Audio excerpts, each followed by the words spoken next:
The earliest recording of a marriage ceremony dates back to about 2350 BC in ancient Mesopotamia, and over the next several hundred years evolved into a widespread institution practiced by the ancient Hebrews, Greeks, and Romans.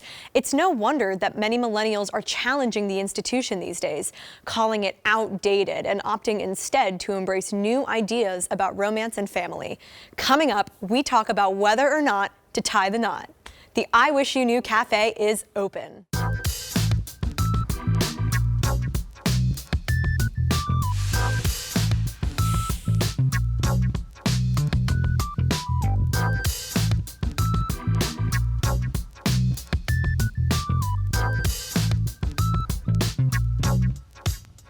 Nowadays, millennials' thoughts on marriage are a little complicated. According to an article by Meg Murphy published by Bentley University, marriage has lost some of its social allure, but still remains a desired milestone for about 70% of millennials. I'm curious to see what you all think about marriage, but first, let's introduce ourselves. Maya. Will. Lawrence. Christina. And I'm Kiera. And I'm Adrian. Okay, now I need to know everyone's thoughts about marriage. Does anybody here want to get married? Why or why not? What does marriage mean to you? Well, I think marriage is a sacred union between three entities, a man, a woman, and God. And the God piece is that gap where we fall short in communication and other areas. And I think that views of marriage are come from your parents. So I have two parents that are married. I have parents that are married, and at one period I didn't want to get married. You know, when it was kind of, there's a lot of friction at home. But as I got older, I seen the whys behind the things that they do, and I seen how much they've grown as people together, and then I seen the fruit of their labor, which is the children. So. I think that if you have the willpower to stick to something and to stick to it, you can really benefit from the union of marriage. I mean, I feel you, but it's not just like a commitment between you two and God. It's a commitment to each other as well. No, absolutely, yeah, 1000%. Absolutely, like, you know, it's a promise that, you know what, you with me, I'm with you, that's it. It's us against the world now. It's, you know, it's letting the world know that we are a team. Right. It's like basically a forever press conference for when you sign to a team. Like, for example, when LeBron signed with the Lakers, that press conference, Okay, just now imagine I get what that. you're talking about. For example. I used to say that before. Yeah, no, but for That real, press though, conference didn't cost $20,000. I mean, it might have. Exactly. the ring could. The ring could. You know what I'm saying? Marriage is a press conference. It's just an announcement of whatever. But I do want to ask, you know, marriage is, again, it's a press conference, but then, or the wedding is the press conference. Exactly. Yes. Yeah. But then Marriage is not the wedding. Marriage is No. not the wedding. And I know, Will, you kind of shocked us earlier in the dressing room by saying you're not married. Because everyone sees my ring. And when I address, I say my wife. But yeah, we're not married. We're not legally married. We've been together 12 years, almost 13 years. We have a 7-year-old daughter. Which wasn't an accident, it was planned. And that's just the way we choose to live our lives. You know, it's my relationship is no different than anyone else's marriage, other than the fact that they've signed a document and they file their taxes together. So do you plan on getting married, or maybe one day we might just on a whim just say, hey, we're gonna go to Vegas or go to the courthouse or go to Dominican Republic. Well, it's just and that legal, just invite that legal people and have a piece. ceremony, but Technically, it you guys doesn't. are The legal already, piece doesn't define our Gotcha. relationship. No, Doesn't define and our I agree relationship. that it doesn't. It's a choice. You chose her as your. But wait, tag me in. Someone tag me in. Tag me in. Okay, cool. All right, so.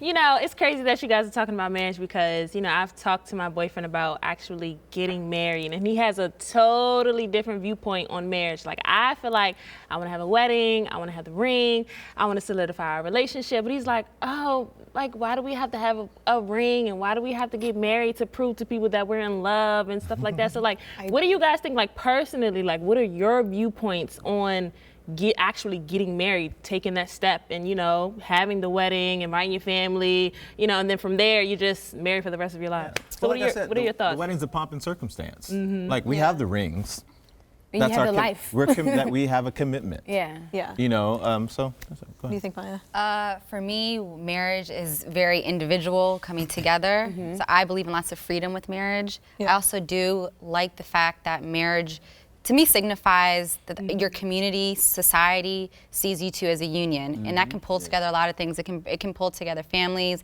It can pull together resources. It can pull together a lot of things, But and if it no doesn't. one, but what about all the people who didn't attend your wedding? Right. So those, It's not you know, even only about attending the wedding. what I'm saying Wait, is, let me get there. Let me get there. I no haven't one got knows there if yet. you've had a wedding or not. I haven't got there yet. First, I'm setting the groundwork first. So, and I don't have a preference whether it's legal or non-legal. So like in your case where it's non-legal, but you guys wear wedding rings, it's still a symbol. You put a symbol together, things are coming together. I think symbols in history are very important for the humankind. There's lots of symbols that mean a lot of things. So I think the symbol of marriage, whether it's documented legally or if you guys are just living your lives together, is very important. But in terms of the wedding itself, I was engaged. I broke off my engagement a few years ago. And I know that when I was proposed to, the first thing in my mind was not planning a wedding. I could have cared less if I had a wedding or not, but I know that, again, it's a symbol. So I would have enjoyed it having the ceremony itself, but it wasn't this big thing that would have made or break. Anybody seen the episode of Grey's Anatomy where the two Meredith and Why are you looking at me? I've never seen Meredith. that. Anyway, two of the main characters, right? But two of the main characters who are doctors and surgeons, whatever, they had plans to go to City Hall and get married, but life had other plans for them on that day, in that moment, and so they wrote it on a Post-it. And that's what stuck for, I want to say years, maybe, I don't know, maybe just an episode, who knows? But no. No spoilers. No, but that was their proof of marriage, and it was an agreement, just the way that money has its value because we agree that it's what it is, right? So if we agree that I'm yours and you're mine, and you don't necessarily, I think, in my opinion, you are married, just not, in the... Well, I mean, just like I said, put it this way. If you've ever read a marriage certificate, technically she's not my property. That's the only difference. Because that's what a marriage certificate says. She's my property. So, but that whole, the ceremony, I mean, I get that it's a because believe me, I'm a preacher's kid. So I hear it all the time. And so my wife is like, will they just stop? Like, I mean, it's because I think that they feel that because she's a woman, that there's this pressure that she really wants this wedding, like she really wants the ceremony. I'm like, no, she doesn't. We don't want that. Like that's not important to us. We'd rather take our money and put our down payment on the house. Right. Good. And let's pick up this conversation because we do need to take a break, but stay with us. We'll be right back.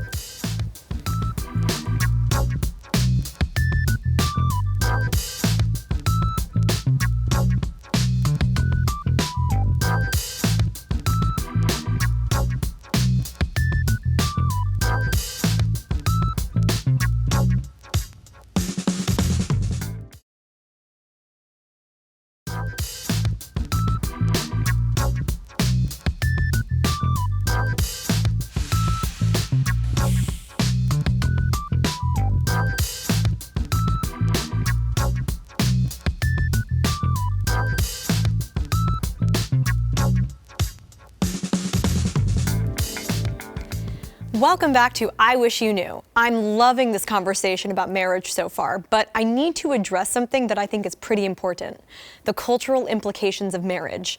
Personally, the expectation of marriage has never been put upon me by my parents, though my 100-year-old Sicilian grandma expected me to get married years ago and still begs me to tie the knot ASAP. I'm 24, by the way. This attitude is pretty common in old school Italian families. What about you all? I mean, what are the cultural expectations that you've all faced from your families? I mean, with my family, it's like when I do get married, I'm not gonna say when, but when I do get married, it's not really for me, it's for my girl, it's for her family, it's for my family, it's for everybody around, because it's just, for some people, it just matters that y'all are together, but for others, you don't want to cheat your partner of the experience. You know what I mean? You don't want to cheat her of being able to walk down that aisle, to have her father walk her down, to be able to have the reception, to be able to say I do in front of God. So in regards to that cultural implication, at least my culture, I am a Christian, my girl is a Christian as well, so that's important. And I understand it and look at it through that lens. So I don't have a problem with it, and I understand place of the process of the wedding and what marriage actually means to the culture. So that's why I'm all here for it. Well, for culture is what we are, the culture. So today, 2019, us sitting around here is the culture. Culturally, I don't know, when marriage was started, BC, it was contractual. It wasn't like love. Culture changed and people are doing it for love. I mean, there's cultures that still do it for other reasons where marriages are arranged. But I think you're even going to share a couple of your thoughts. Yeah. But how I feel about marriage is it's how you make it. For me, I'm an individual. I do believe in human as a collective. So collectively, I think humans coming together and building bonds is very important for us, which is why I do like marriage. Individually, we also have our own spiritual past, which is why I believe in a free spiritual marriage where everybody's growing separate, individually and then come together, where it's not, you don't owe me anything, I don't owe you anything except for the maybe 4 or 5 core things that we agree on. Sometimes it's economic too. Yeah. There was a time when people got married because they had to get married. Like that was the only way to make women, it I mean, in life when you're is to be with another partner. Gender, yeah. And like, I mean, I'm happy that I live in this generation where I can get paid pretty much the same as, men and other genders. But to me, marriage was never something that my parents talked about really with me. And I recently talked about it with my partner, and I was telling him like, I don't know if I want to like have a ceremony or even really get married, because I feel like it's this weird till death do we part obligation where we're expected to be together forever. And I hope I'm with him forever. I do. I love him to pieces. But I would never, I know he's the best, but I would never we all know put so that, many people who have not committed, who think that or who are naive about that, and that's fine. And I think, I'm very open to the idea of divorce or separation, or obviously I think people should work on their relationship before doing that, especially if you have kids, but I would never want to obligate somebody to have to, okay, now you're going to look at me for the rest of your life and that's it, and put down your airs and take me for granted and I take you for granted. It's like, no, I know that person could leave whenever they want, and I want them to know that. And I want to keep them in my life by treating them with the love and respect that I promised them from day one. I don't know. That's well, the difference between like the Gen Zers and the millennial generations are, we waited to get married a lot later. Yes. And that in a sense helps to solidify the bond a little bit more, because you had mentioned this earlier, because we're actually in a lot of cases, not all cases, but you're marrying someone that you have a friendship with. You're not just with someone to be with someone. And so that makes it. If you've gone to college or you've started your career and you've done all the things you want to do, now you're like, okay, now I'm ready. Right, because you're choosing the person to be with in your wholeness. Right. I am who I am and you are who you are. Now let's come together and you still be who you are and I still be who I am, but let's build this like fire force and become something greater. And I respect your time and your space and all that is you, and vice versa. But you have to have that understanding and that agreement. And I think coming from the beginning, our parents and our grandparents' generations, I can tell you my parents have been together, they've been married 40 years. This year makes 40 years. Yeah. And that is very rare. And I'm not gonna say that it was easy watching. Like, but seriously, but then as you become, and you look back and you're like, oh, they were just 2 broken children trying to be whole, right? And now they passed on whatever that they had, that they got through, and now we can have that option, of, okay, I'm gonna choose to be with somebody that I'm friends with first, from my place of, I know who I am. Because I'm a product of divorce, so I've seen, I was little, but, and I think my dad at some point thought that he may have ruined this idea of marriage for me, because I'm like, he's been married twice. My biological mother's been married 4 times. Jeez Louise. Yeah, my wife's father's been married question, your 5 biological times. mother, was she 4 times. from here, or is she like first generation here? She was from here, yeah. Okay, because I know my But mother. my wife's not. My mother was first generation here. She's married 3 times, had children from different races. My oldest sister is like German, blonde hair, blue eyes. My next sister, her father is from Iran and mine's from Sudan. My point is, there's a lot of generation immigrants that came here where they came from families that were forced them to get married if they had a children and babies, so then they ended up in relationships with marriage. And then another thing too is, like you said, we are the culture, we're becoming a culture. And then you said two broken families, two broken people trying to be whole. It's so many relationships that our generation has grown up in where we've grown up around dysfunction. We've grown up around drama. We've grown up around nonsense. So when we get to a certain point where we start making our own decisions, we look at ourselves like, that's not something we're trying to do. We're not trying to put us through that. And also, we also take it to account our kids. We're not trying to put our kids through that. We want our kids to know this is mom, this is, I mean. We don't want them to go through what. Exactly. So that's why it's kind of more important, I would think, in our generation to get married, to give the kids the security that we never had. That's really important. Like, this episode is probably longer than the relationship I've had with my father. You know what I'm saying? So it's important to our generation. Like, you know what I mean? So. Stability means Because your point is what my dad did. My dad was trying to give us the picture and and the life that he never had. Exactly. Yeah. You know, and it was awesome. Like even in the struggle there was value, Even in all that stuff, we were able to like extract the good and become who we are as the children. And to my parents now, they're looking at it as the fruit of their labor, and now they can really love each other because like they see both parts of them, the best parts of them, in 3 children. That's a reward. They good, so we good. Yeah. Now we can be really good. Yeah. And to see now my parents love each other in a way that I'm like, oh wait, so it's amazing. Yeah. It's beautiful, but it's a beautiful story from the outside. So the institution of marriage, I vote yes. Yeah. Well, we're gonna take a poll after this quick break, so we'll keep the conversation going. Stay tuned.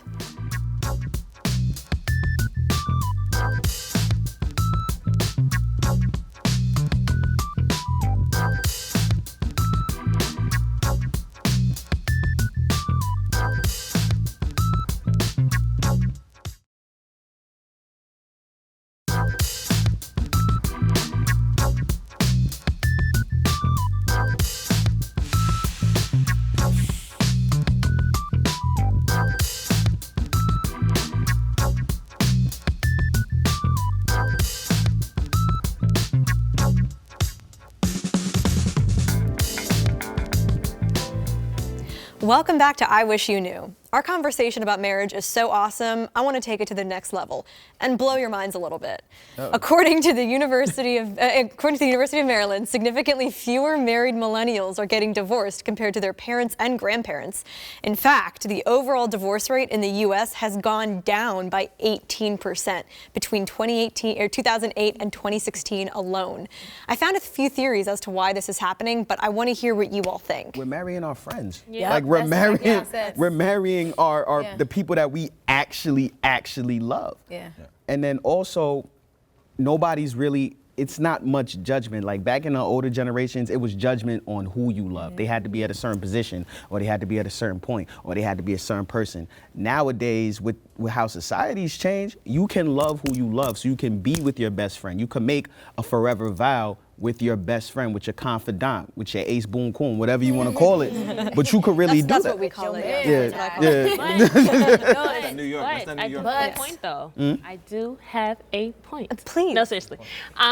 Or it could just be the fact that you're marrying people whom you don't really know. Because if you think about it, back then, they, of course, we have to tie it back to social media, didn't have social media. So every day you're being introduced to somebody new. So you're falling in love with the idea of the person that you don't know. So it takes the position of you turning away from your significant other and saying, I'd like to see who this guy is and how he is. And he's talking to me and he's a little bit different from my significant other.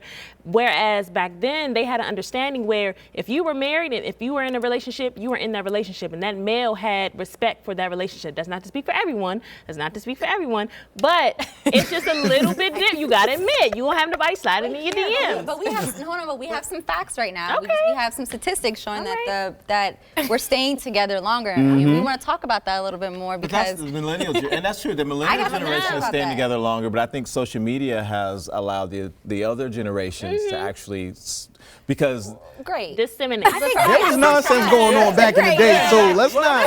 the older couples who are now looking elsewhere, going back on Facebook, be like, oh, what happened to so and so that From I went to high high school, school with? yeah. Is But she are we still? staying Is she together saying, oh, she's longer? divorced too? Okay, Oh, I think the thing is we're sliding into each other's DMs. I get that, but we're doing that before we get hitched. Like we're getting married. We millennials are getting married later in life. Exactly. We're waiting for our career and financially, and women are no longer as dependent on men financially as we were even 20 years ago. So we don't have to Women rush are to the get breadwinner. married. We're Yeah. the breadwinner in a lot of situations.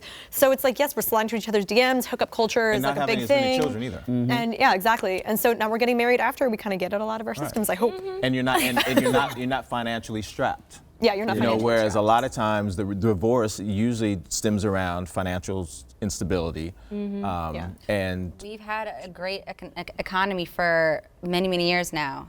So not only have we had a great economy, women are being able to step up more in the workplace. And because of the good economy, there's more. and women are choosing their husbands, And they're- not the other way around. I believe in that. I was chosen before. Guys would come up when I was younger. I'm 30 now. When I was younger, guys would come up and choose you. Always choose you, and I was like, no, I'm going to be choosing you next time because it has to come together. But there's so many things that free. I would just even say the female culture that allow us to have healthier relationships. But with us, like I've seen both sides, and it's another situation too that I've seen with a little bit of an older generation. In our generation, if we love each other enough, we're gonna just make it happen. We're gonna commit. We're gonna do it, Even and if it and hurts. figure everything else out. Exactly, even if it hurts. But I know a situation. You know, it's with a family member. I'm not gonna say no names or whatever. Where They know who you're talking about. where my man is like, where he's like, oh, we can't get married until you get your credit right. Like that, but that's the older generation. I want to go on record and say I don't like that, but at the same time, you see the differences of mentalities in marriages and weddings and things of that nature just by those examples right there. But, you know what I mean? that brings another point too, whereas, and that's what I said about women are choosing their husbands, where, you know, couples now are more along the same plane. They're the same plane economically and educationally. Or is that a word, educationally? Yeah. But, you know, so It's a word now. So basically saying, I'm with you because I want to be, not because I have to be. Right, It's exactly. a Gender choice. roles are evening out. Not saying that men and women, obviously there's differences between us. And multiple genders. And all, exactly. But another thing that, for me, I don't want to be in a relationship where I feel suffocated and stifled into a specific gender role. Agreed. I got to switch up. And I mean, sometimes you're in charge, and sometimes your partner's in charge. Sometimes you cooking, it's just sometimes a- I'm it's cooking. just a- Like, so we're it's giving and just a- taking. exactly. being. For instance, yin as yang. life happens, you deal with life. I worked from home for 2 years. So when my daughter was born, I was at home with my kid. I mean, that's how it happened, and that's just the way it was. It wasn't like anyone chose it. You know, that was just the Whose life. job you is were. But it's flexible. just Our like not generation is more forgetting open where than you ever. were before you got married. I think that's the key thing that a lot of people forget is where you were before you got married, to the point where it's like, okay, you put a ring on my finger, now I have to, do Change. certain things because I'm your see wife. my friends as no, don't much. forget But who you were before you got married. also not setting unspoken expectations. So Exactly. I'm going into this marriage, and as soon as we we jump the broom, you know, you stop this, and I become those Nah, that stuff. I would say other word, but that stuff needs to be communicated before. It's like if I expect you to take out the trash and pay all the rent and pay all the mortgage or whatever, and I will cook, clean, and do all the. Traditionally, if that's what we agree upon up front, then that's cool. fine. Yeah. But if I have my own career and I don't have time to come home and think about cooking and then go get the kids and all that, we have to kind of come to a compromise. I can sign up for owning that. So if it means ordering Uber Eats or hiring somebody to come do it, I can own that piece and still be the woman, you know? Or you can cook too, you know, and we can agree that you're gonna cook tonight. But don't let us forget, like we are still kind of sectioned off as to where we live, because you go to certain areas of our country and things haven't changed much. No, you know, 100%. gender roles are For still sure. gender roles. Absolutely. You know, and people still raise their children I to like be. traditional. Yeah. I subscribe to like I look forward to being able to submit to the right man. Yeah. Right. But it's like But this. the right man, because you- as a strong woman, independent woman, my whole entire life, I want to relinquish that. No, I want to relinquish that. I want to empower you to be the man that you are. But it's also about how you've been raised, right? Absolutely. So if you're a man and you were raised by a mother who did everything for you, who never taught you how to do anything for yourself, and she catered to her husband, your father, and you grew up watching that, what are you going to expect when you look for a woman? You're going to look for a woman who's going to be basically just like your mother, right? My poor brother. So depending on where you grew up and how you grew up is going to determine what your outlook is or your perception is of what a relationship But marriage like, it has both ends. Like in one sense, you could want something just like that. In another sense, you can want something completely different. Yeah. Instead of wanting somebody to submit to you, you want somebody to build with you, to grow with you, for y'all to create together. You know what I'm saying? But see, and I think that the word submission has such a negative connotation. When I say submit, I'm not saying, okay, I'll do whatever you say. I know that. I mean, there can't be two chiefs, right? Like, I could still be successful, you could still be successful, and we can both have our own worlds that we live in, but when we come home, you the man. Yeah, but also every president need a VP. Whoa, hold up. Men